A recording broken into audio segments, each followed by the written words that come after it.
shoulder width apart. Don't have them too wide. It's not really necessary.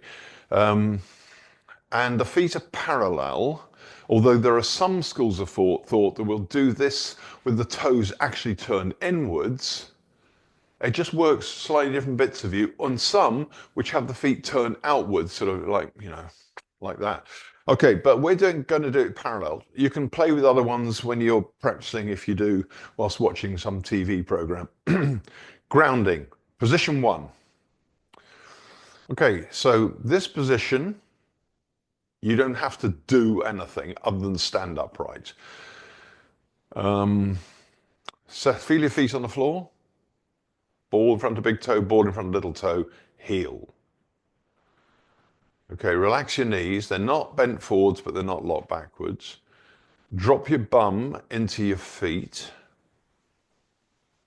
In other words, feel the weight of your own pelvis. Stop holding on to muscles, let go. Now drop your shoulder blades downwards so it feels like they're running down your back into your hips, which connect your knees to your feet. Now drop your shoulders so they feel like they're connecting to the sides of the hips, which connect to the sides of the feet. Now feel the weight of your hands, arms. So each of your arms weighs 9, 10. Well, if you're a small frame, it'll be 8 to 10 pounds roughly. Might be more if you're at the gym every day doing a lot of muscle development. But they're heavy. And each of your hands weighs about 1.5 pounds, maybe a little bit more, but somewhere around about that region on average. 1.5 pounds, quite a lot of weight. That's just the hand itself, not the arm. Feel the weight. Feel the weight of your individual fingers. No idea what each one of those weighs.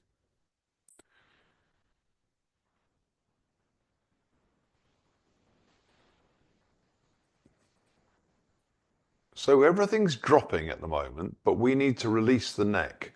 And not only do we release the neck, we release the whole spine from down here, down where it grows out of the sacrum, although the sacrum is part of the spine.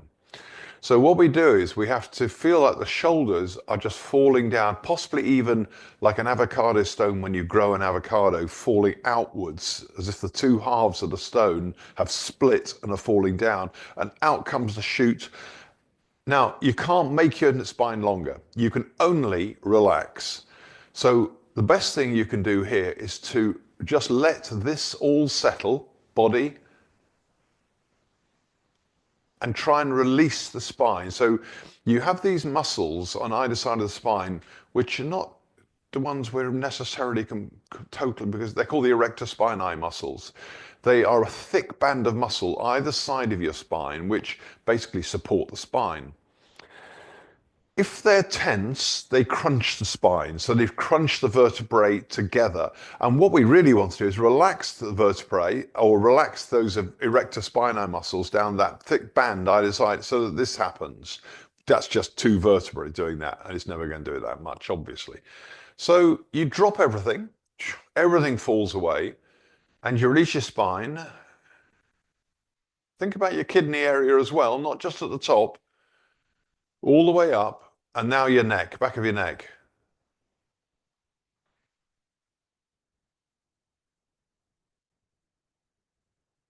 Now, when you release your neck, your head actually, very slightly, you may have felt it, very slightly goes backwards. If you've got a fantastic posture naturally, it won't do that because you already have your head in the correct position.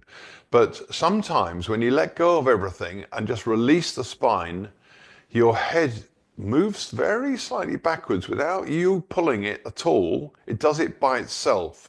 You're looking for that auto reflex, really. And I say auto reflex, not you doing the reflex. And you find also that your chin, when you release the back of the neck, your chin naturally, very slightly tucks under. And it's minute amount, it's tiny, but there's some kind of letting go that takes place right in the back, which causes that to happen. And particularly if you let your jaw relax, by the way. If you let your jaw relax, leave your lips together, your jaw hangs inside your closed lips. And when you relax your jaw, so there's my jaw like that. What happens is if I relax it, it doesn't just drop. It goes diagonally away from me, diagonally, but I don't force it. I have to just I know where it's going to go when I relax it. It's like it's got a pair of rails running ahead of me down here, and it's going to slide down the rails, and I just let it go. It's like let go here at your temporomandibular joint and let it slide down the rails, like going down a bobsleigh slope or something like that. Release it. And then sometimes when you do that, you feel the back of your neck give even more. Okay, so that's the first position. Now then, we're going to do pelvic tilt without the knees bending. And look, I'm starting to lift my hands up in front, quite close to me. And now I'm going to do more of a pelvic tilt, which makes my knees bend. And as I do that, I keep lifting, but I extend away from me. And I make sure my weight stays back in the middle of my foot. Position 2. Now you may have found you just tensed your neck. So untense it.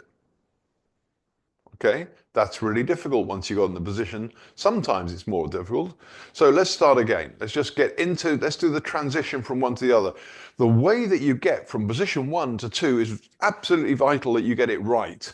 Because if you don't, it's harder to undo the problems you've created if you don't do it in the process of getting into it. So pelvic tilt, and look at my hands, they're beginning to lift close up. Okay, and now I'm doing more of a pelvic tilt, so my knees are being forced to bend. Okay, and then I extend the hands out, roughly speaking, wrists and shoulders same height, approximately, and I've sat down. I haven't compromised my neck. I haven't lifted my shoulders at all. My shoulder blades still feel like they're settled, and yours may not, in which case just settle them. I'm not going to come out of it again this time. And we're into position 2.